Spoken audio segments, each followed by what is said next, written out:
Hey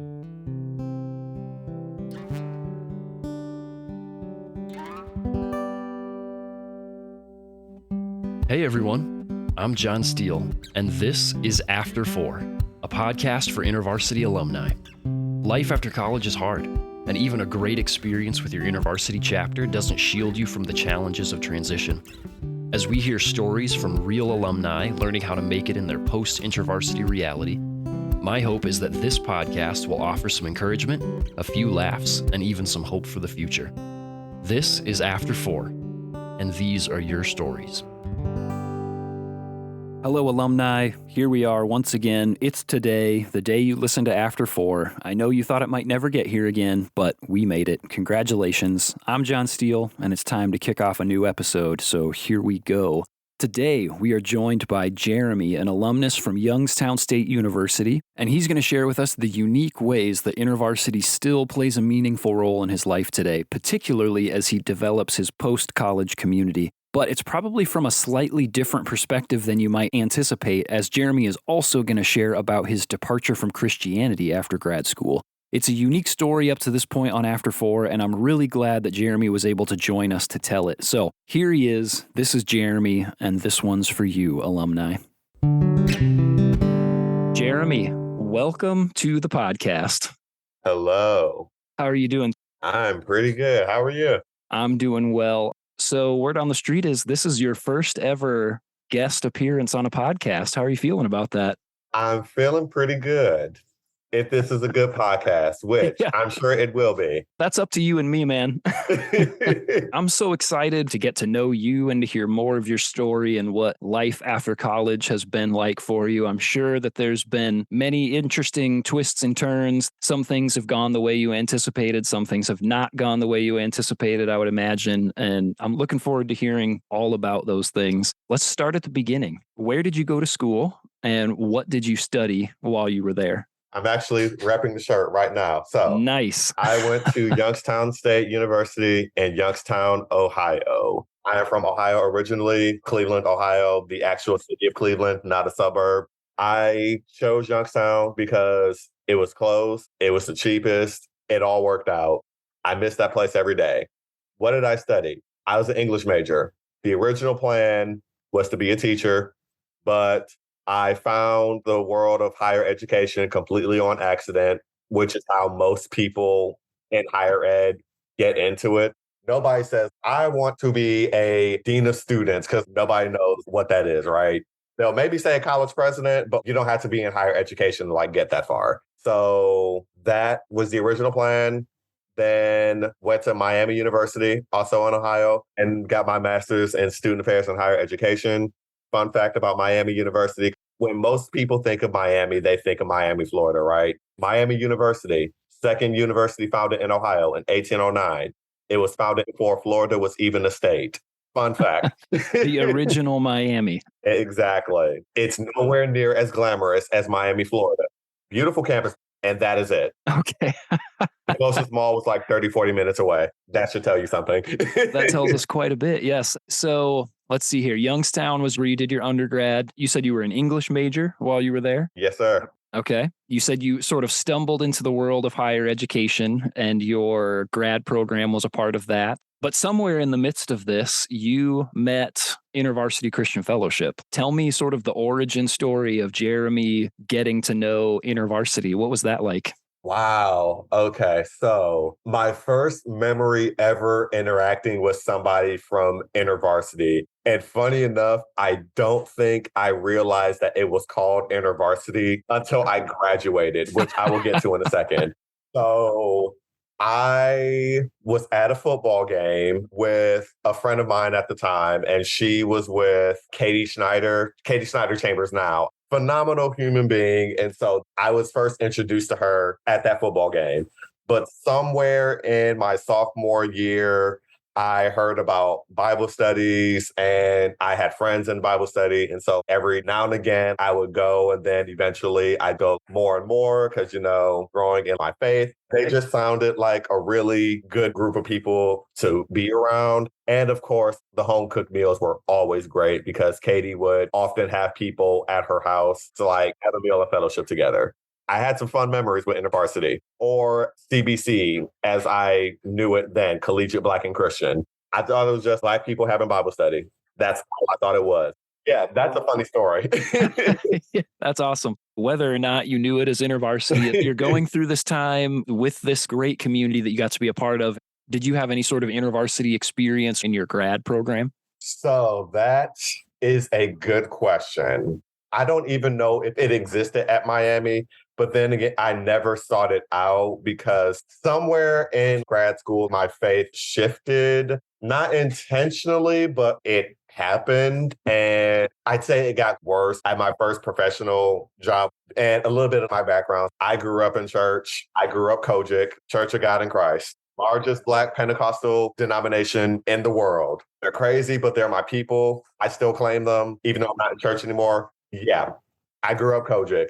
So when I went away to college the first time, I had a plan because there's a church that I already knew. Great. But when I went away to Oxford, Ohio, I knew nobody there. And grad school as a Black dude, because it was like rich white people pretty much everywhere, right?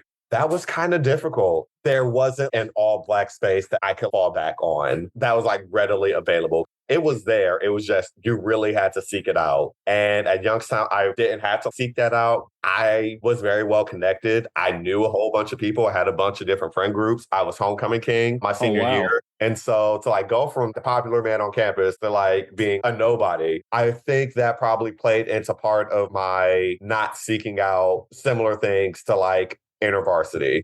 Did you have any expectation that that significant of a shift would happen going from your undergrad experience to your grad program?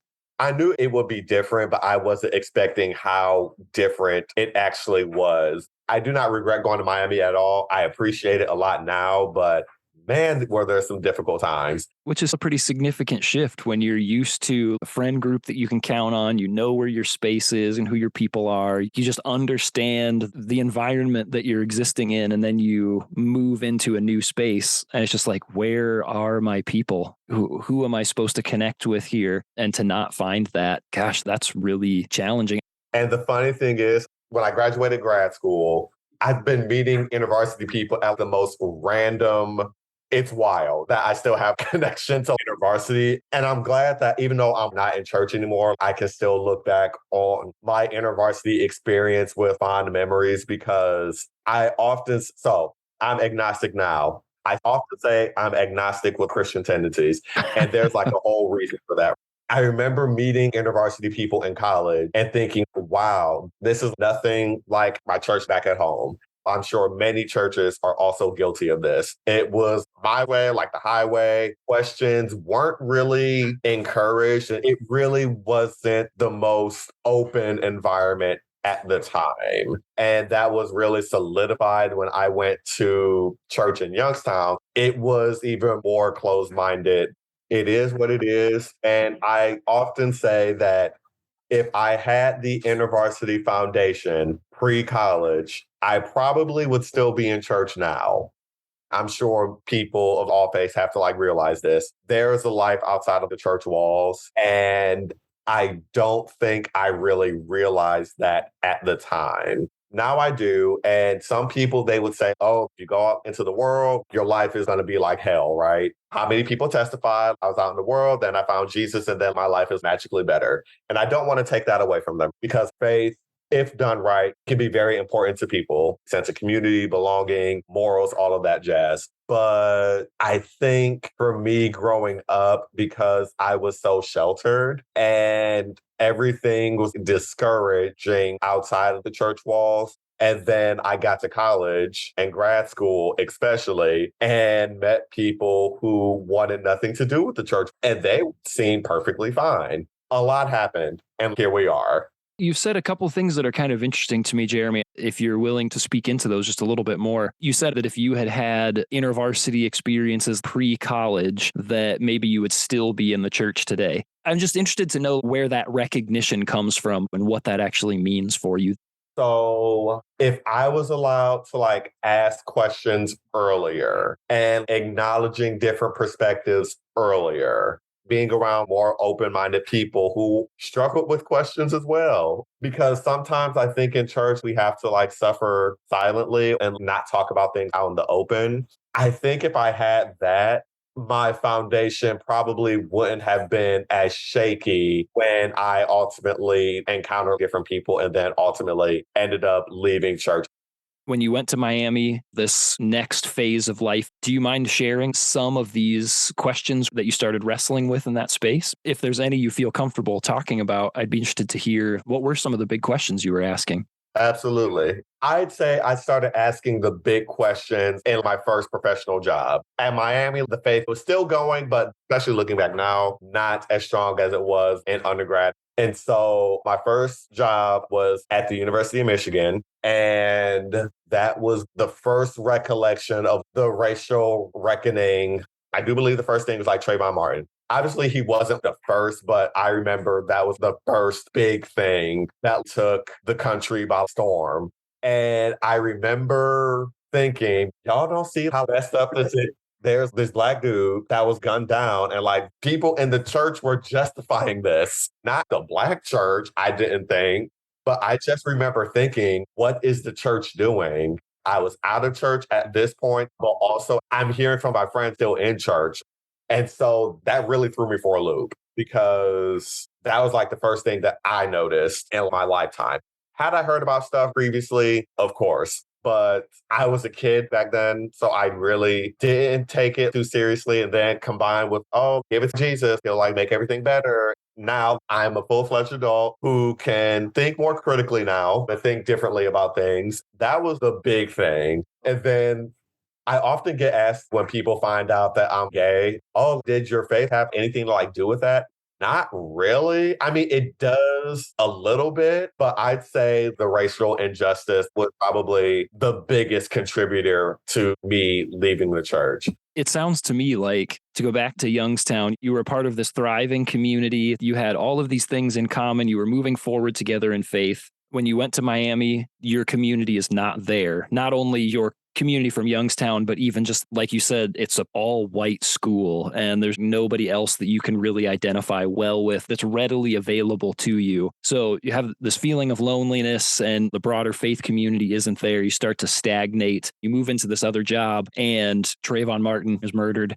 And then you're also having this place of recognizing, oh man, the church that I grew up in doesn't feel open-minded in ways that I need them to. So I can't really trust or go to them for things going on in my life. And so much of what I see in the white church is not handling the Trayvon Martin situation the way that they should. And so it even alienates you from the white side of the church community. If I'm hearing you correctly, it seems like time and time again, you're left out in the cold with like, who are my people in this situation who I can identify with, who I can commiserate with, who I can talk through and debrief with and figure out like, what do I do next and where do I go from here? Am I getting an accurate picture of these things? I'd say that's pretty accurate. One thing I appreciate about InterVarsity, even now, you remember when I said earlier that I met InterVarsity people at like the most random times? Yeah, that's one of the other things I wanted to ask you about. So one time I was walking through Michigan's campus and I see InterVarsity was the only church thing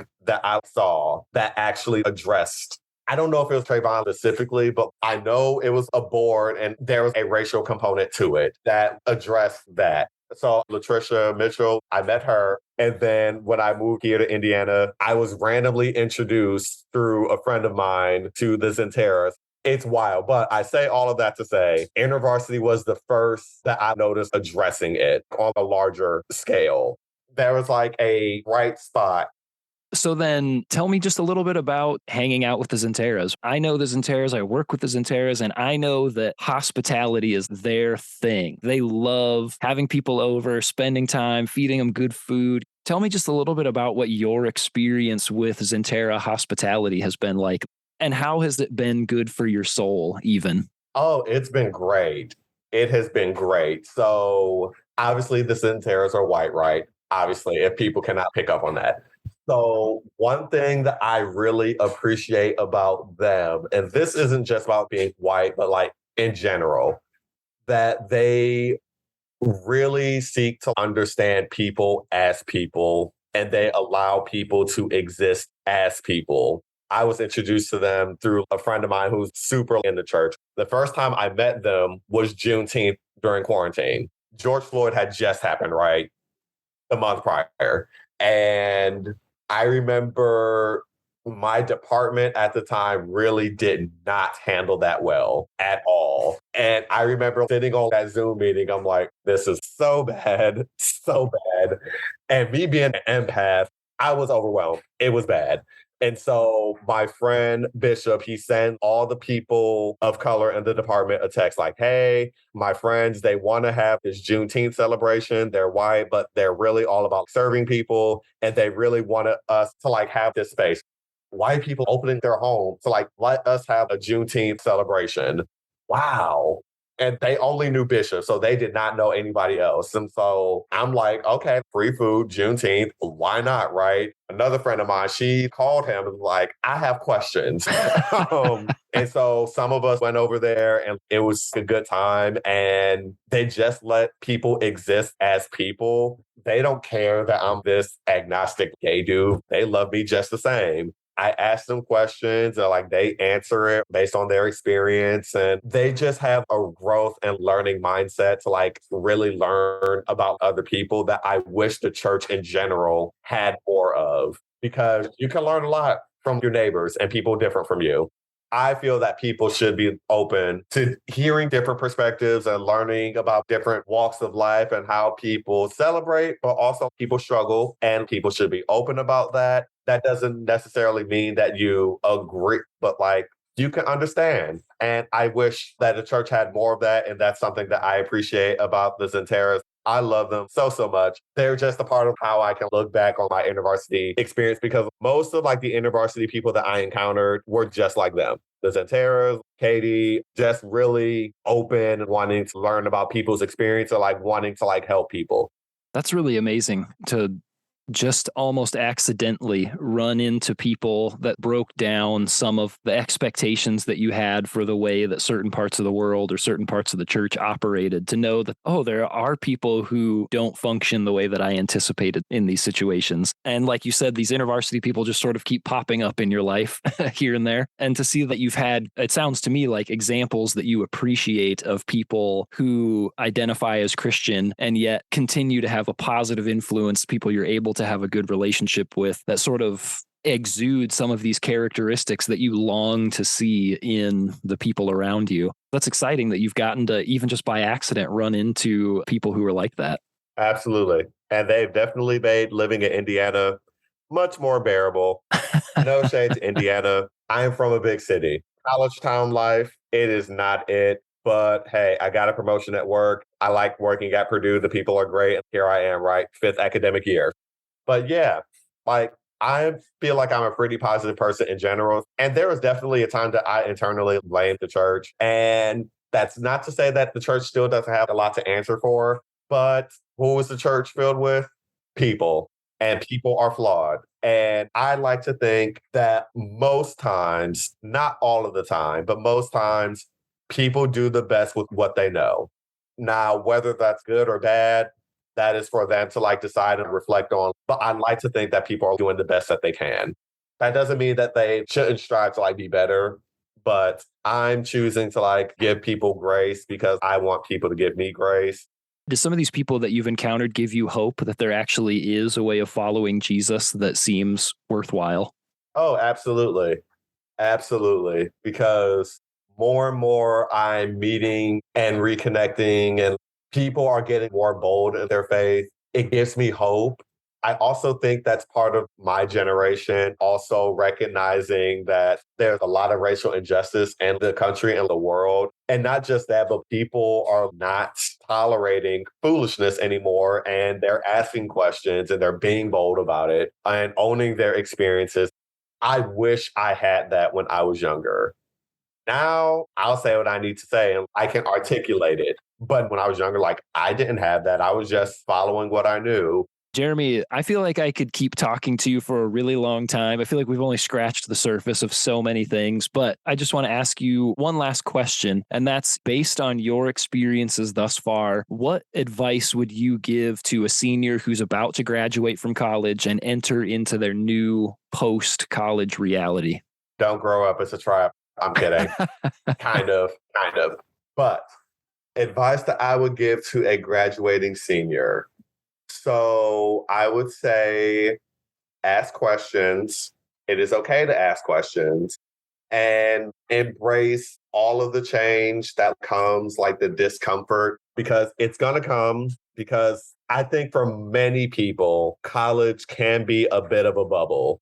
Even working on a college campus, it's a bubble in and of itself. And that can be really rough for people when they leave said bubble. Community outside of college will be different. I don't think I was prepared for that because once you graduate, most likely people are going to go every which way and lives get busy. And depending on the personality of the person, it can be really, really hard to make the transition into adulthood because it can be hard to like make friends at work. And there are some people who believe that you should not be friends with the people that you work with. Also, not related, but pay off your debt if you can. Fun fact, I paid off my debt on Juneteenth at Mike and Andy's house. That's awesome. Yep. Get financially secure as soon as possible. I am literally kicking myself every day. Like, why did I not start sooner? So I tell every senior that I know as well. So Totally agree. Man, I'm so sad for the years that I deferred my loans. I was the only one that brought debt into our family. When I asked her parents if I could marry her, they said, yes, but you will take a course in financial management together so that you can be on the same page financially moving forward. And we did that. And 2 or 3 years into our marriage, we were debt free. Now we're back in debt with a house. But being out of debt is an amazing experience. That's for sure. oh, absolutely. Absolutely. Nothing like it. Yes. Jeremy, thank you so much for giving your time and thank you for sharing your story so openly. I'm grateful for who you are. I'm grateful for the journey that you're on. I hope that you know that you are a valued and loved alumnus of InterVarsity. And man, we're just really grateful for you. So blessings on the things that come next. And in this new job, I hope it continues to be an amazing place for you that you get to really experience your giftedness and keep hanging out with those Interas as much as you possibly can. Oh, absolutely. Absolutely. Thanks so much, Jeremy, for being on. Thank you. When we first launched this podcast, we said that we wanted it to be a place to platform alumni stories. A place where you could share the array of experiences that you're having after college. And the longer that this podcast continues, the larger diversity of stories we get to hear. Now, Jeremy's story is unique to After 4 in that he's the first of our alumni to share about a transition away from Christianity post-college, but he is certainly not the only alum to have an experience like that. Many of us have had a challenging transition to life after college, a transition that's brought up equally challenging questions. And sometimes the answers that end up satisfying those questions lead us in a different direction than we probably anticipated while hanging out with our chapters. And it would be totally disingenuous of me to pretend that we don't grieve when we hear stories of alumni deconverting. Of course we do. We believe that Jesus is the hope of the world, and we want everyone, certainly our alumni, to hold on to that hope. But what I love is that there is so much to celebrate with Jeremy and with other alumni like him. Jeremy's found friends who love him. People he enjoys sharing his life with. It's the kind of thing that many of us are still searching for. He's found meaningful work and he enjoys his job. I'm guessing that there are probably a bunch of alumni who would like him to write a book on how that's possible.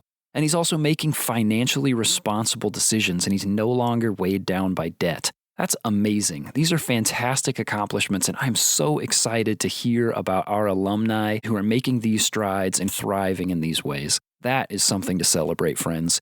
Jeremy, thank you again for spending your time with us this week. Thank you for sharing your story. I had a great time chatting with you, and I am so glad that you are one of our alumni. Make sure the next time you hang out with Mike and Annie that you say hi from John, you say hi from the After 4 podcast, and from all of our listeners as well. Speaking of Mike and Annie, if you've been scratching your head about those names as they've come up during our conversation, scratch no more. You can meet Mike and Annie Zentera in a previous episode of the podcast, Making Space for Hospitality. It released on September 20th, so give that a listen for an even better understanding of why Jeremy loves hanging out with these people. That will also help tide you over until next week when we hear from Sarah, a University of North Carolina Wilmington alumna. Now, Sarah's going to take us on a journey next week as we explore the unexpected path that she took to reconnect with Jesus. In Sarah's own words, it was a typical prodigal son story. It's admittedly a messy story that spans college and post-college, but it's a story that results in an alumna who loves Jesus, who loves the church, and has a real soft spot for other alumni experiencing the challenges of transition. So be sure to join us next week for Sarah's story. And can I just say, thank you so much for listening to the podcast, alumni. I'm really grateful for you. If you're someone who's been enjoying these alumni stories, would you do me a favor? If you haven't already, would you take just a moment to subscribe to the podcast on your favorite platform, to turn on notifications so that you don't miss any new episodes, and would you share with your friends? You and listeners just like you are invaluable to what we're doing here. So if you'd like to help out, when you hear an episode you really connect with, send a link for that episode to a friend, or follow us on Instagram at After4Pod and share our posts in your stories for all of your fellow alumni and other post-college friends to enjoy with you. Thanks so much for doing that, and thanks for listening each week. Once again, I am incredibly grateful for you. All right, that's it for today, and I will see you in the after, alumni.